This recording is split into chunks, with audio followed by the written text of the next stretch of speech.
오늘은 히브리서 13장 10절부터 14절의 말씀을 가지고 저희가 탈출하라 라는 제목으로 여러분들과 함께 하도록 하겠습니다. 원래는 탈출하다 앞에 한 단어가 더 있었습니다. 근데 마지막에 여러분들이 깨달으시기 바랍니다. 저희는 항상 부모님이 있기 때문에 이 사람이 있습니다. 제가 있습니다. 사람을 살면서 절대로 부모가 없는 사람은 없습니다. 나의 부모를 알 수도 있고 나의 부모를 모를 수도 있습니다. 그러나 중요한 것은 사람은 스스로 태어날 수 없다는 것입니다. 그렇기 때문에 저희는 완전한 사람이 아니라는 것을 누구보다 잘 알고 있습니다. 그래서 누군가의 도움을 받고 또 그 도움을 통해서 감사함과 기쁨과 고마움을 느끼게 됩니다. 그런데 가장 잊기 쉬운 것이 있습니다.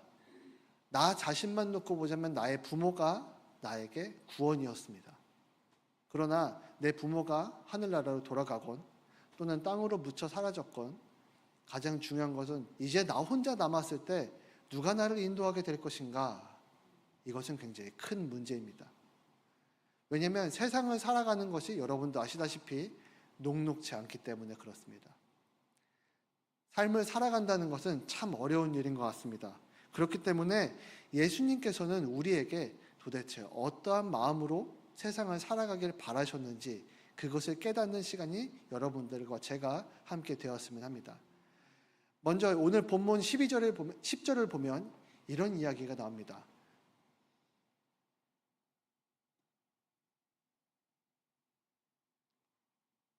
장막이라는 단어가 납니다. 12절 우리 함께 읽어보시도록 할까요? 우리에게 제단이 있는데 장막에서 섬기는 자들은 그 제단에서 먹을 권한이 없나니. 네, 10절이었습니다. 여기는 우리에게 제단이 있는데 라고 말합니다. 여러분들 살면서 제단 혹시 만나보신 적 있습니까? 그런데 성경에서는 히브리서입니다. 신약인데 제단이 있다라고 말합니다. 이 말은 우리가 익히 알고 있는 구약의 제단, 번제단을 이야기합니다. 그런데 히브리서 이 말씀을 통하여서 우리가 기억하자면 히브리서 내용의 전체적으로 예수님이 누구인가, 우리가 믿는 바는 무엇인가를 얘기합니다.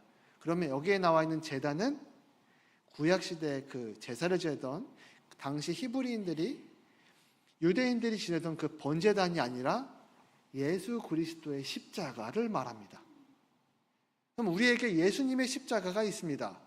그러면 장막에서 섬기는 자들은 그 제단에서 먹을 권한이 없나니 라고 얘기하는 이 말을 이해하기 상당히 곤란해집니다.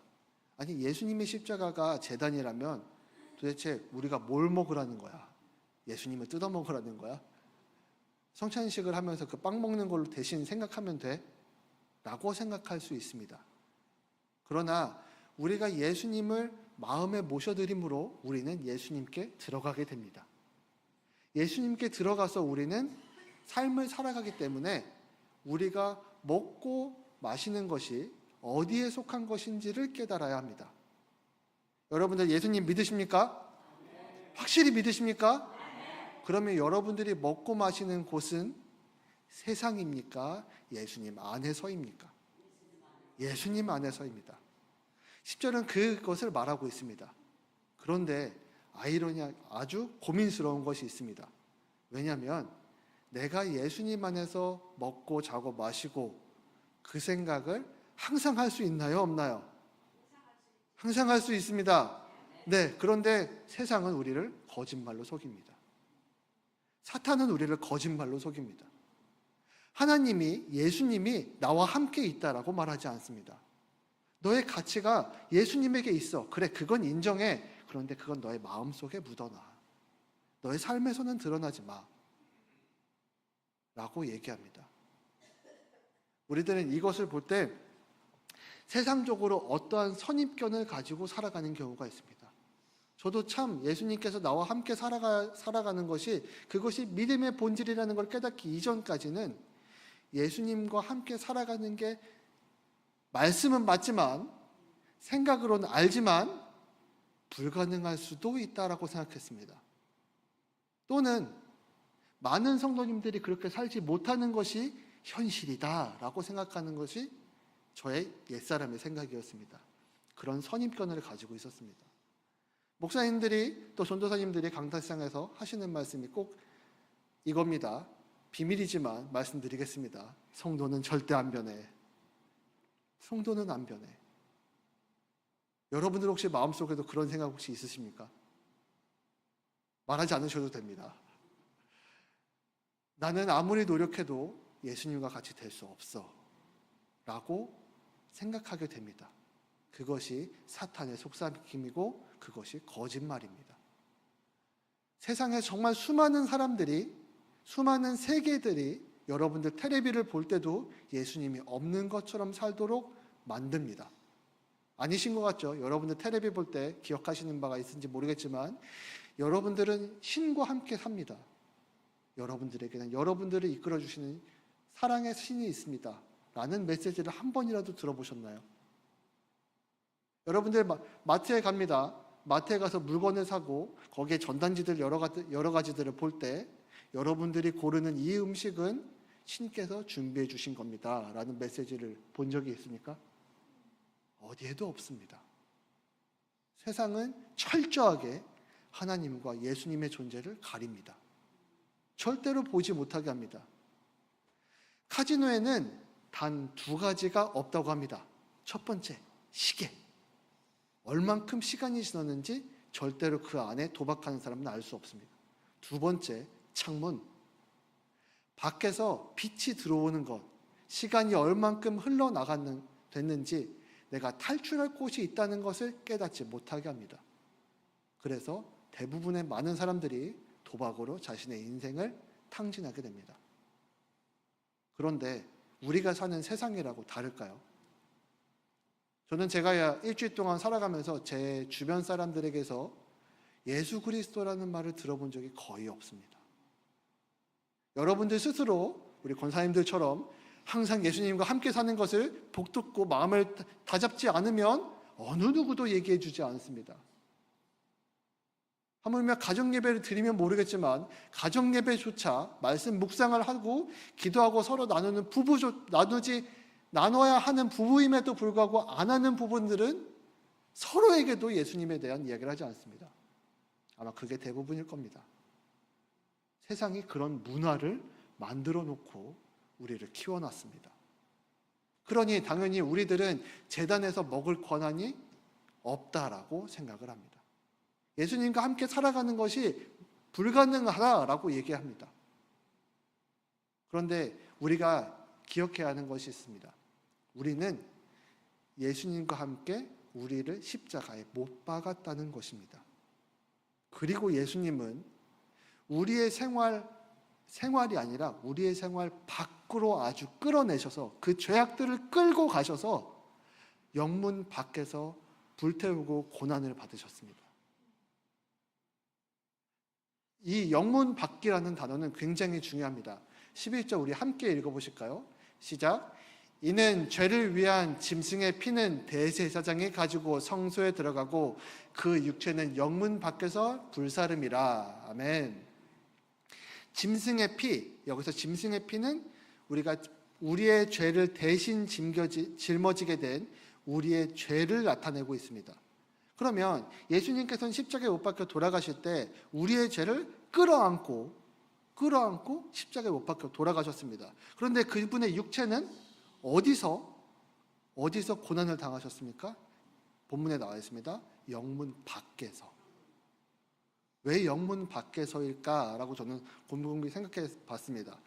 저는 이런 영적인 의미가 있다고 생각합니다. 예루살렘은 나의 영역입니다. 예수님께서 나의 백성으로 앉혀놓은 예수님의 땅이고 통치입니다. 그러면 예수님이 내 마음속에 들어와서 예수님이 나의 주인입니다 라고 고백하신 여러분들의 몸과 마음은 누구의 것입니까? 예수님의 것입니다.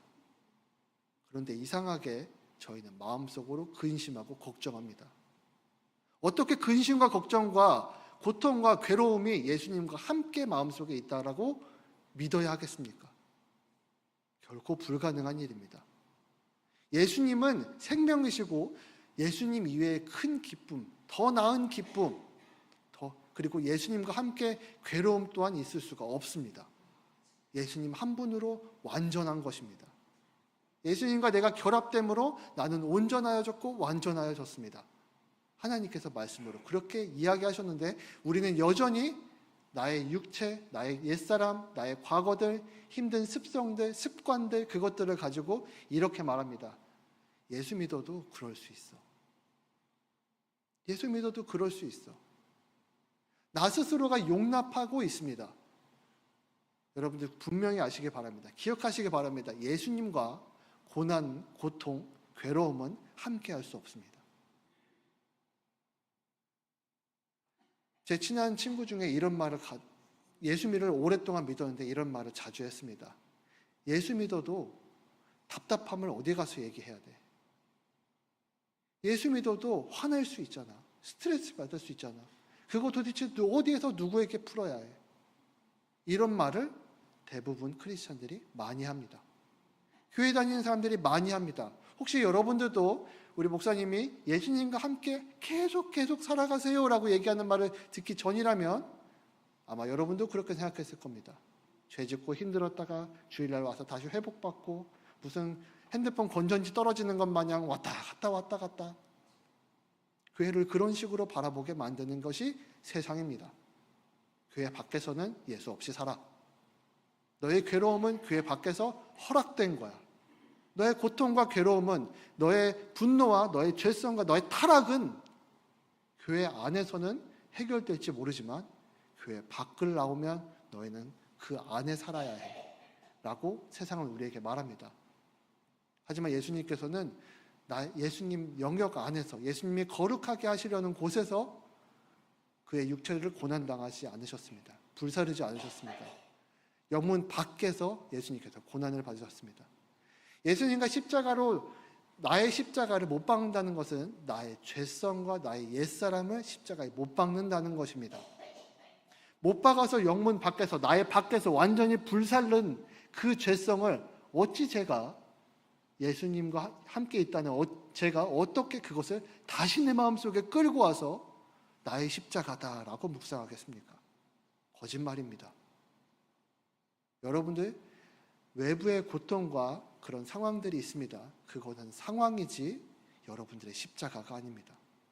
저 사람이 마음에 안 듭니다. 저 사람은 여러분의 십자가가 아닙니다. 나의 옛사람이 십자가입니다. 내가 스스로 괴롭게 생각하고 있는 나의 그런 미련한 습관들의 생각이 그것이 나의 옛사람인 것입니다. 그것을 합리화하지 마세요. 예수님 마음속에 있다면 여러분들은 기뻐하고 감사하고 행복해야 하는 것이 옳습니다. 그러나 우리는 이 성경에서 주구장창 이야기하고 있는 거룩과 고난이라는 것을 계속 혼돈하고 헷갈려 합니다. 분명히 예수님은 거룩하라고 했는데 나는 인간이기 때문에 여전히 고난 속에서 살아 라고 생각하는 것이 대부분의 사람입니다. 예수님과 함께 살지 않으면 이것이 당연하게 느껴지고 이렇게 살게 됩니다. 12절에는 이렇게 말합니다. 그러므로 예수도 자기 피로써 백성을 거룩하게 하려고 성문 밖에서 고난을 받으셨느니라 라고 말하고 있습니다. 예수님도 자기 피로써 거룩하게 하시려고 성문 밖에서 고난을 받으셨는데 우리는 성문 안에서 여전히 예수님의 거룩함을 생각하려고 합니다. 그게 맞는데도 불구하고 예수님은 자리였고 나의 괴로움이 오로지 어디가 있습니까? 나의 괴로움이 나의 마음속에 여전히 들어와 있습니다. 분명히 십자가에 못 박았다고 나는 고백을 했는데 예배 끝나고 집에 가보니 거룩함은 사라지고 나의 타락한 영혼만 남겨져 있습니다. 그러니 당연히 예수님이 기억이 안 나죠. 거기에 대한 확실한 믿음을 예배 끝나고 나서도 순전히 가지고 어떻게 해서든지 붙잡고 그것을 나의 삶에 완전히 안착시켜야 하는데 바람에 나는 겨처럼 날아가 버리는 겁니다. 여러분들 스스로 거짓말하는 것이 익숙해지는 예배가 됩니다. 선악과 사탄과 하와의 대화는 이렇습니다.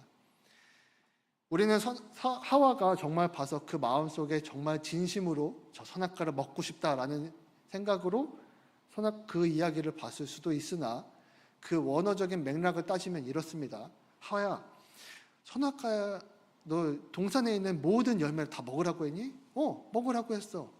정말 맛있는 것들이 많아. 아, 그래? 그러면 저기 저 선악과는 무슨 맛이야?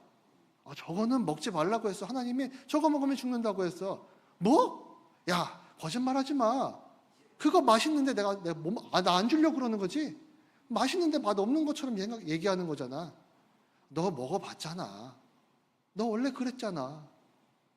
아니야, 나는 먹지 않았어. 하나님께서 먹지 말라고 했어. 진짜? 이상하다. 저 선악과 먹으면 하나님처럼 되는데. 하나님이 얘기 안 해줬어? 그 말에 하와가 속습니다. 그래? 그래서 먹죠. 하나님이 거짓말쟁이라고 사탄이 이야기했기 때문에 그렇습니다. 여러분들은 어떻게 생각하십니까?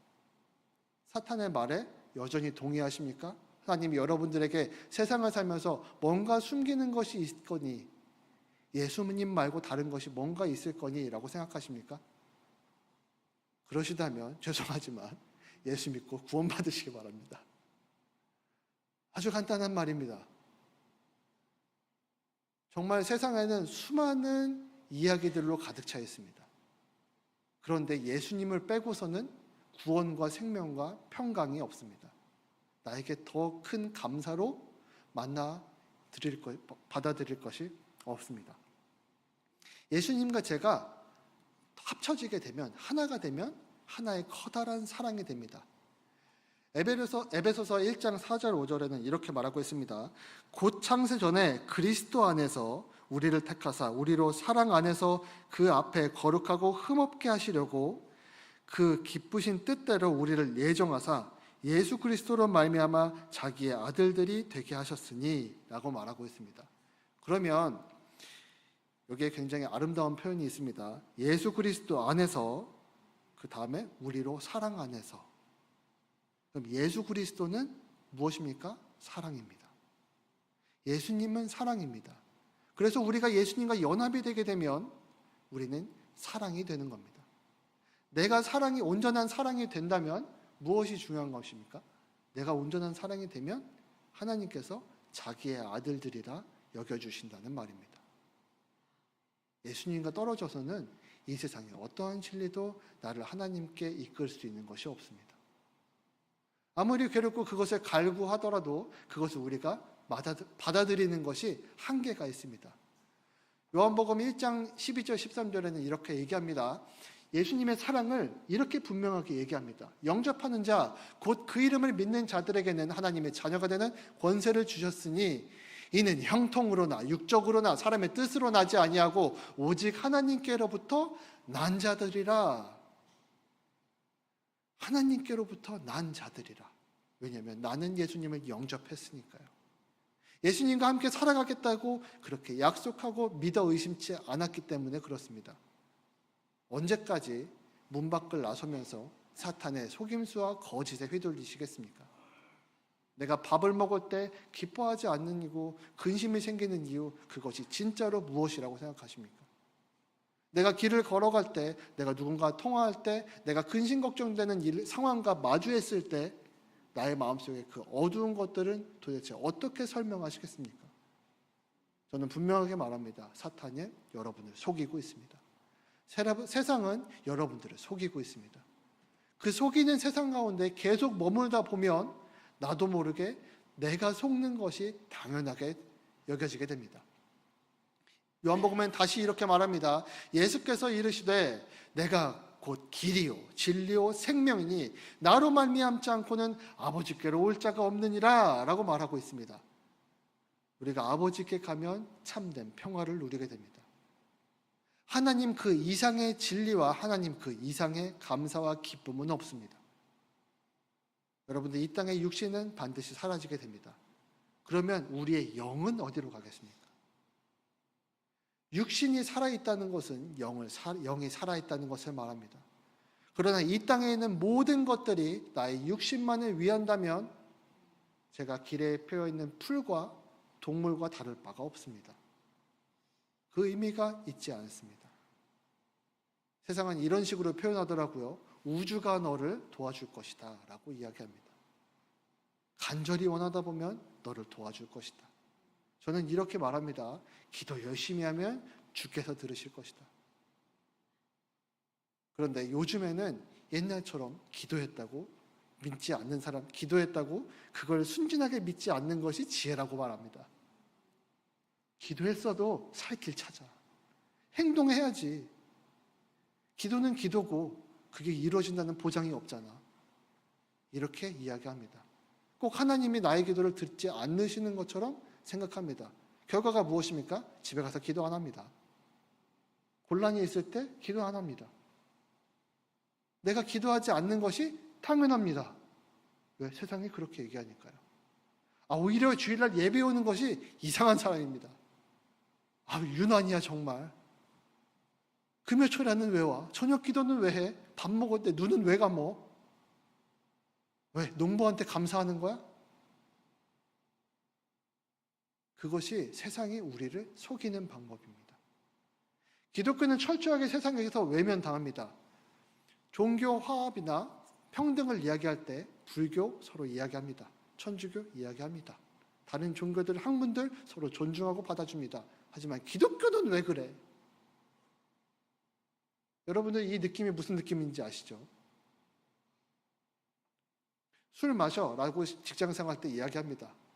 술을 안 먹어요. 그래? 교회 다녀? 아니 교회는 안 다니는데 술은 안 마셔. 그럼 넘어갑니다. 저 교회 다녀요. 그래서 술 안 마셔요. 교회 다녀도 술 먹는 사람 많아. 이 얘기 꼭 합니다.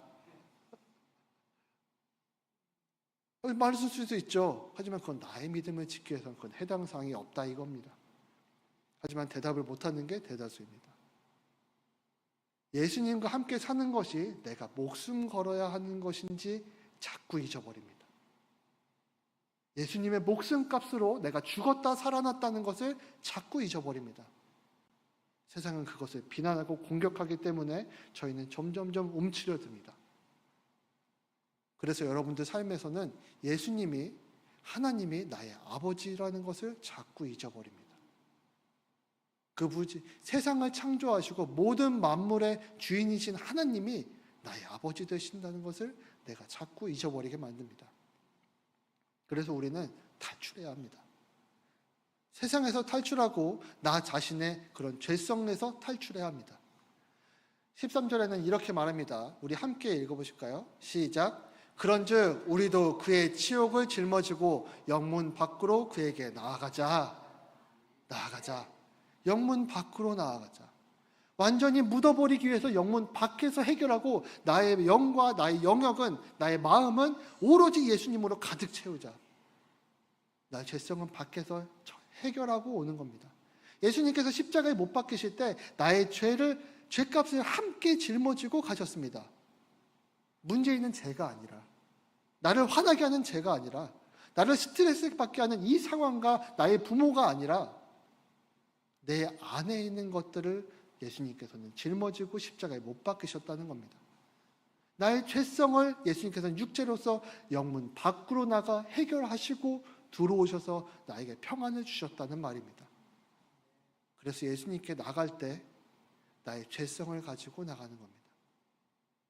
내가 저 사람이 나를 스트레스 받게 했는데 내가 저 사람 때문이야 라고 생각하는 이 바보 같은 생각을 주님 십자가에 다시 못 박게 해주십시오. 예수님 나의 부모 때문이라고 생각하는 이 어리석은 타락을 주님 나의 혀의 거짓말을 용서하여 주시옵소서. 나 자신에게 있는 문제를 세상이 가르쳐주는 방식으로 해결하지 마시기 바랍니다. 성경에는 분명히 말하고 있습니다. 예수님께 나아가야 한다고 말입니다. 예수님께서는 이미 만반의 준비를 다 하고 계십니다. 그런데 그것이 무슨 준비입니까? 고난받으실 준비입니다. 신이었던 하나님께서 고난받기 위해서 인간과 동일한 위치, 죄인과 동일한 위치로 내려오시겠다는 그 사랑입니다. 이 사랑을 여러분들은 어떻게 받아들이시겠습니까? 믿는다고 하는 사람들은 정말 많은 퍼센트, 한 90%? 어떤 분은 100% 하실 수 있겠죠. 많이 이해합니다. 그러나 세상은 이해하지 못합니다. 세상에서는 이렇게 합니다. 이에 예수께서 제자들에게 이르시되 누구든지 나를 따라오려거든 자기를 부인하고 자기 십자가를 지고 나를 따를 것이니라. 제가 방금 말씀드렸죠. 나의 십자가를 지고 따라온다는 것은 나의 모든 상황을 가지고 따라온다는 것이 아니라, 요한복음 15장 18절 24절에는 이렇게 말합니다.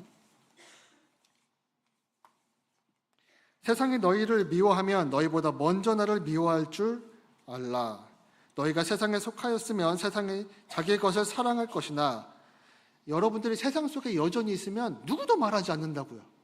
여러분들이 이상하다고 말하지 않는다는 것입니다. 너희는 세상에 속한 자가 아니야. 도리어 내가 너희를 세상에서 택하였기 때문에 세상이 너희를 미워하느니라. 이거 원망하실 겁니까? 죽다 살았는데, 그분이 예수님인데 예수님 저를 왜 택하셔서 세상 사는 것이 괴롭게 하셨습니까? 이렇게 원망하실 겁니까? 저는 차마 그렇게 못하겠습니다. 신이 죄인이 되어서 고난받기 위해 오셨다고 하는데 그것이 나 때문이래요.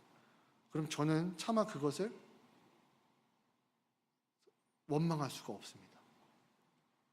그러나 사람들이 내 이름으로 말미암아 이 모든 일을 너희에게 하리니 이는 나를 보내신 이를 알지 못함이라. 우리는 90% 100% 이해해서 예수님의 그 은혜와 감사와 그 사랑을 이해합니다.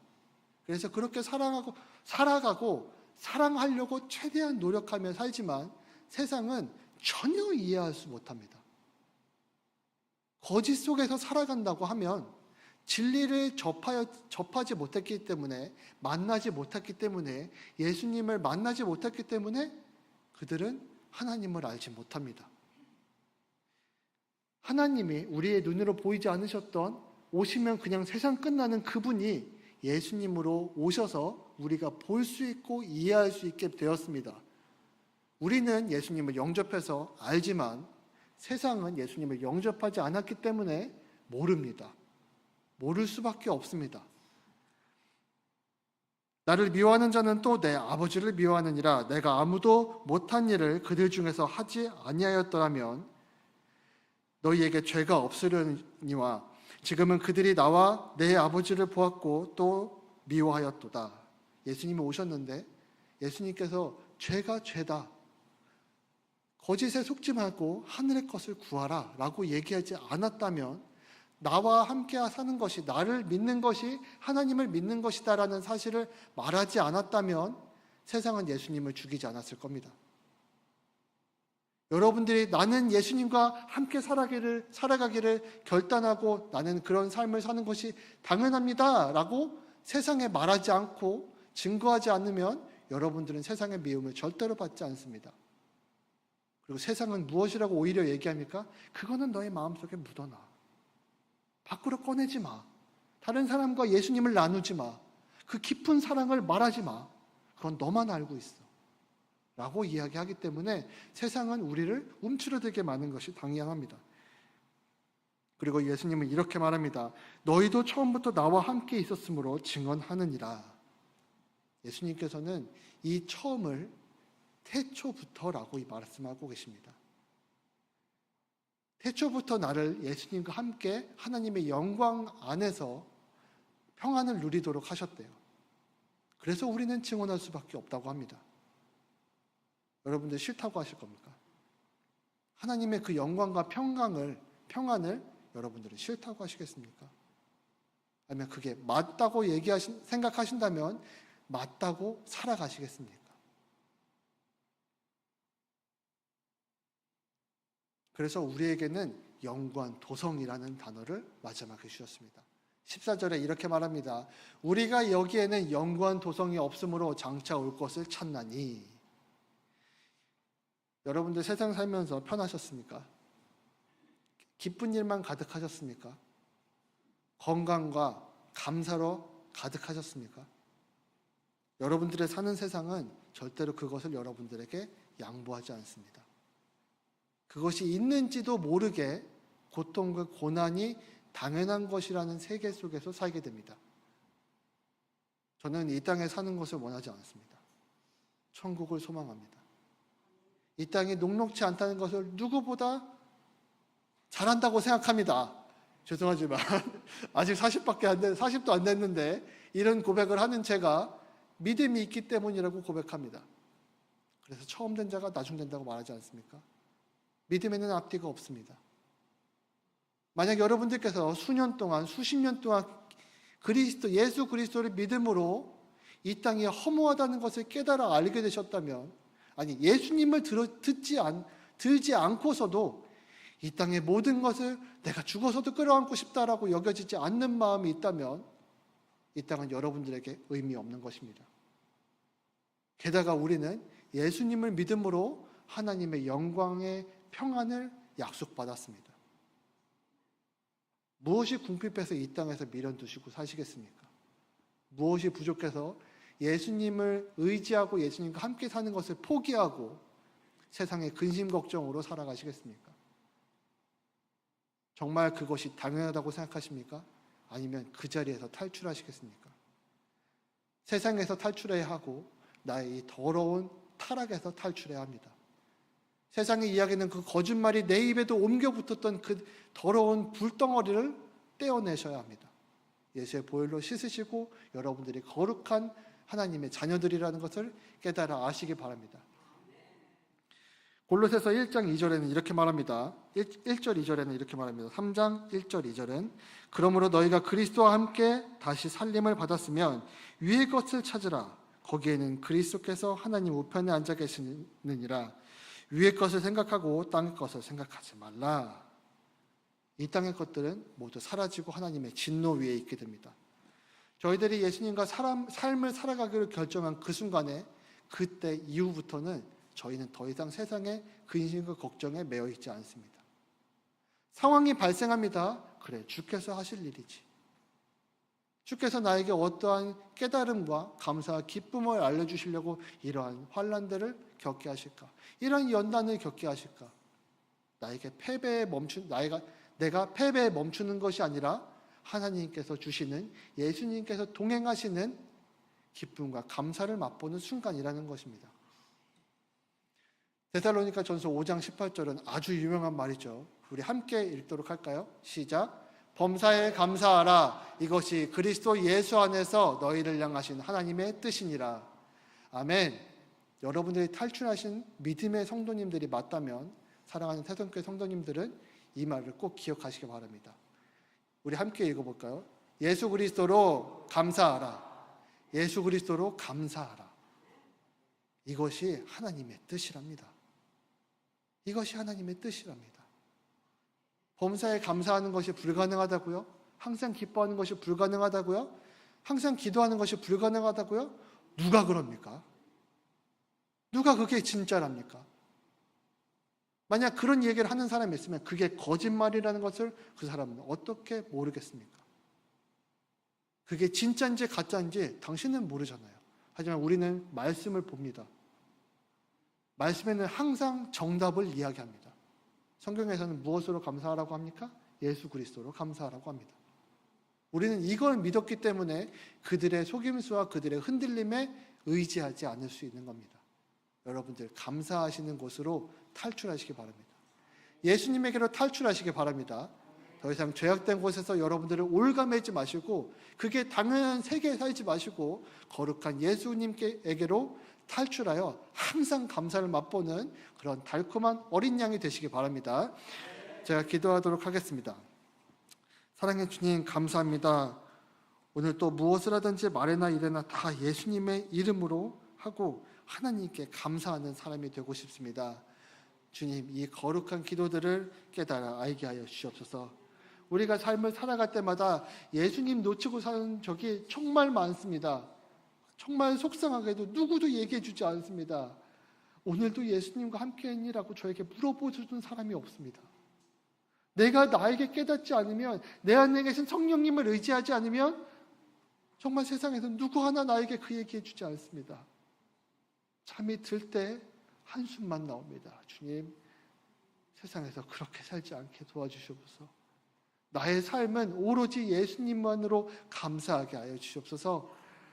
살아계신 예수 그리스도의 이름으로 기도드렸습니다. 아멘.